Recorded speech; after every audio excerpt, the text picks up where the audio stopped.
दोनों हार गया। बट बोले कम से कम एक तो जीतो, लालटेन को जलाओ, कम से कम जंगल राज 2.0 लाओ, तब तक सरकार बनाओ। लेकिन ये बार दोनों हार गया, दोनों। और हम कहे कि 5 साल है राहुल जी बोले वोट चोरी और भाग गए कहाँ? Thailand, Bangkok. अरे राहुल जी थोड़ा काम झूठ बोलो, नहीं तो नस फट जाएगा। अरे राहुल जी बार बार बोलते हैं वोट चोरी। अब राहुल जी ट्वीट करेंगे ईवीएम हैक।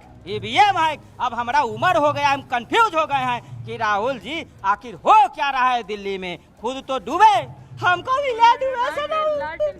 ये तो जसप्रीत अब लालू जी को ले आए बीजेपी दफ्तर में, लालू जी पहुंचे हुए हैं। जसप्रीत बीजेपी के दफ्तर में लालू जी पहुंचे हुए हैं। मैं और रूबिका यहाँ हैरान हो गए कि लालू जी कैसे पहुंच गए बीजेपी के दफ्तर के अंदर। लेकिन देखिए प्रधानमंत्री कब आएंगे, कितने समय पर आएंगे और क्या कार्यक्रम है प्रधानमंत्री का, जरा बताइए। 6 बजे का वक्त है मेरे ख्याल से।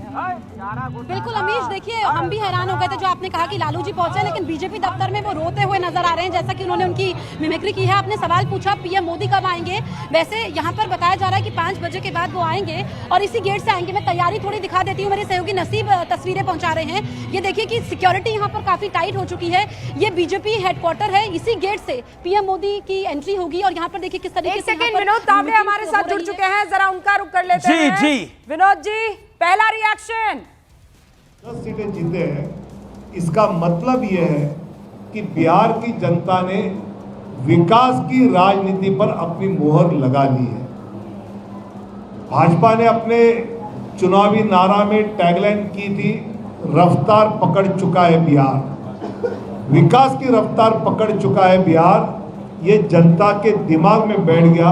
और उन्होंने देखा या एम्स आ रहे हैं, या मखाना बोर्ड आ रहा है, या हाईवेज आ रहे हैं, या वंदे भारत ट्रेन आ रही है, और जिस प्रकार ये विकास बिहार को आगे ले जाएगा, पलायन 13% से कम होकर 3% तक कम आया, ये भी जनता ने देखा। इसलिए हर घर में नौकरी और हर जीविका दीदी को नौकरी वाला लालू जी तेजस्वी का नारा लोगों ने ठुकरा दिया। ये हमने यहाँ जाना है।